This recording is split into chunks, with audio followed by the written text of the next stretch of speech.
Good afternoon. I agree with what Mr. Chidambaram ji said. But this election is about those who are trying to destroy the constitution and destroy democracy in this country versus those who are trying to protect the constitution and protect democracy in this country. We do believe that it is very important, once this fight is won, that we look after the interests of the vast majority of our people, that India is not run for 2 or 3 large conglomerates, large businesses, that it is run for the vast majority of people, that we are not a nation of monopolies, we are a nation where there is fair competition among businesses. So I think it's important to understand that this election is a fundamentally different election. I don't think democracy has been as much at risk, the constitution has been as much at risk as it is today. In Hindi, sir.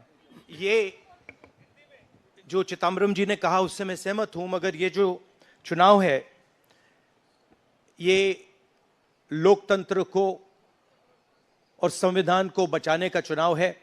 एक तरफ NDA Narendra Modi ji जो constitution पर आक्रमण कर रहे हैं,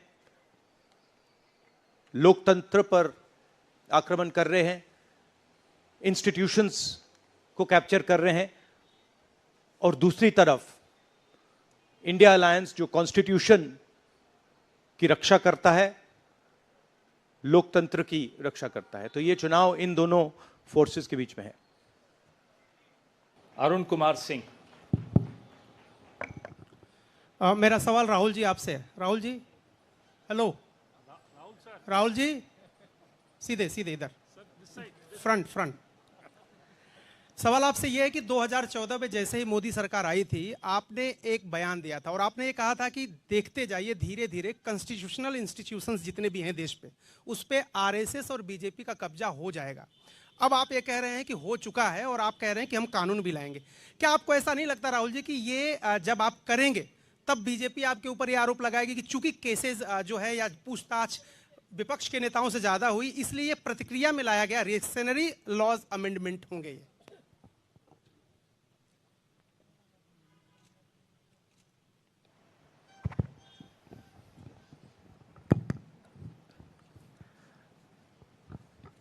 सबसे पहले ये समझना होगा कि हिंदुस्तान के राजनीतिक स्ट्रक्चर में हो क्या रहा है।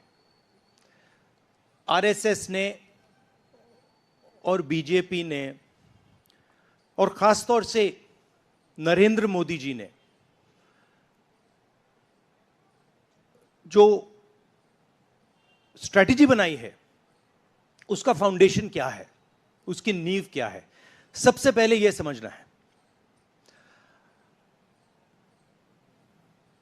नरेंद्र मोदी जी ने जैसे अदानी जी की मोनोपोली है पोर्ट्स पर, इंफ्रास्ट्रक्चर पर, डिफेंस में, वैसे नरेंद्र मोदी जी ने पॉलिटिकल फाइनेंस की मोनोपोली बनाई है। कैसे बनाई है?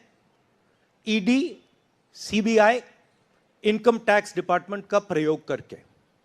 अगर आप बॉन्ड स्कीम्स को देखें तो उसमें साफ दिख जाता है कि नरेंद्र मोदी जी ने, बीजेपी ने एक प्रकार से पॉलिटिकल फंडिंग एक्सटॉर्शन से, धमकी से, प्रेशर से बनाई है। खारगे जी ने कहा जो भी भ्रष्ट हैं वो सब बीजेपी में जा रहे हैं।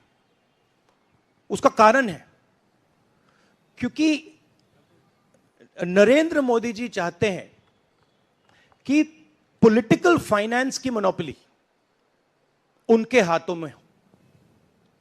अब हमारे बैंक अकाउंट बंद कर दिए, हमारे पास ओरिजिनल रास्ता जो था वही हमारा रास्ता है। हम जनता के साथ जाकर मिलकर उनके लिए लड़ते हैं। ये जो मैनिफेस्टो बना है, ये मैनिफेस्टो कांग्रेस पार्टी ने नहीं बनाया है। ये मैनिफेस्टो हिंदुस्तान की जनता ने बनाया है। हमने सिर्फ इसको लिखा है, ठीक है, और हमने सिर्फ इसको लिखा है। जो किसानों ने हमें बताया, खारगे जी को बताया, मुझे बताया, बाकी नेताओं को बताया, वो हमने लिखा है। चाहे वो रोजगार की बात हो, चाहे वो कॉन्ट्रैक्ट लेबर की बात हो, हजारों लोगों से बात करके हमने ये हिंदुस्तान की आवाज है, ये लिखी है। मगर जो राजनीति में आज हो रहा है वो क्लियर है कि सब पार्टीज को नरेंद्र मोदी, ईडी, सीबीआई, इन इंस्टीट्यूशंस को कैप्चर करके फाइनेंशियली मोनोपोली बना रहे हैं अपनी। और चुनाव के बाद रियलिटी है कि ये जो फाइनेंशियल मोनोपोली बड़ी इंटरेस्टिंग चीज है, क्योंकि सारा इंफॉर्मेशन, सारा का सारा इंफॉर्मेशन, किससे एक्सटॉर्शन किया है, किसको कॉन्ट्रैक्ट दिया है, कॉन्ट्रैक्ट देने के बाद उसने कितना पैसा दिया है, वो पूरी ब्लूप्रिंट, पूरी की पूरी ब्लूप्रिंट इलेक्टोरल बॉन्ड्स में लिखी हुई है। तो नरेंद्र मोदी जी ने आज नहीं तो कल ऑपोजिशन को पूरी chargesheet, proof sheet electoral bonds के थ्रू पकड़ा दी है। तो इसीलिए थोड़ा टेरर हो रहा है उनको, इसीलिए नंबर निकला है 400 पार। इसलिए ये महाराष्ट्र में हमारे नेता ले जा रहे हैं, हरियाणा में सब जगह हमारे नेता ले जा रहे हैं, क्योंकि इनको लग रहा है कि भैया अगर 400 पार नहीं 180 हो गई, 160 हो गई, 140 हो गई तो नैया पार हो जाएगी। Thank you. 2019 में ये शुरू हुआ, आज ये एक तरह पीक पे पहुंच गया है। हिंदुस्तान के सारे इंस्टीट्यूशंस उनके हाथ में हैं, पॉलिटिकल फाइनेंस की मोनोपोली उनके हाथ में है। CBI, ED, income tax, EC, ये सारे के सारे बीजेपी के हाथ में है, बीजेपी के कंट्रोल में है। तो जैसे मैंने अपने भाषण में कहा, cricket match is a rigged match. Cricket match is not a fair match. उसमें चाहे सोशल मीडिया की बात करें, आप हमारे नेताओं के, ऑपोजिशन नेताओं की सोशल मीडिया देख लीजिए, मेरा यूट्यूब देख लीजिए, मेरा फेस टाइम देख लीजिए, फेसबुक देख लीजिए, इंस्टाग्राम देख लीजिए, तो ये सारा का सारा स्ट्रक्चर कंट्रोल्ड है, रिग्ड है। इसलिए बहुत जरूरी है कि जनता इस बात को समझे कि ये नॉर्मल चुनाव नहीं है, ये लोकतंत्र को बचाने का, संविधान को बचाने का चुनाव है, और इसको लड़ना और जीतना बहुत जरूरी है। ये चुनाव 2-3%, 5% और बाकी हिंदुस्तान के बीच में चुनाव है।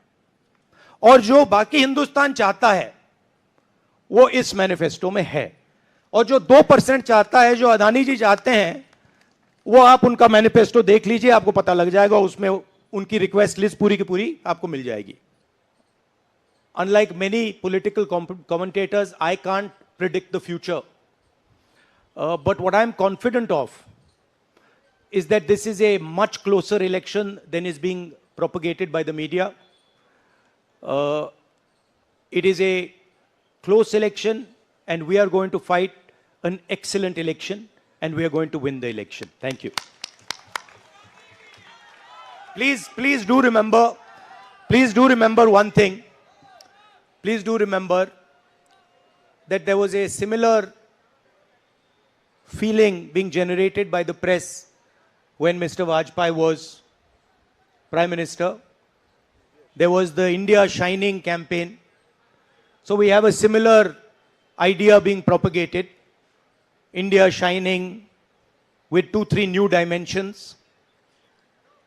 International dimension, all sorts of new dimensions. Full support by the monopolists in the country.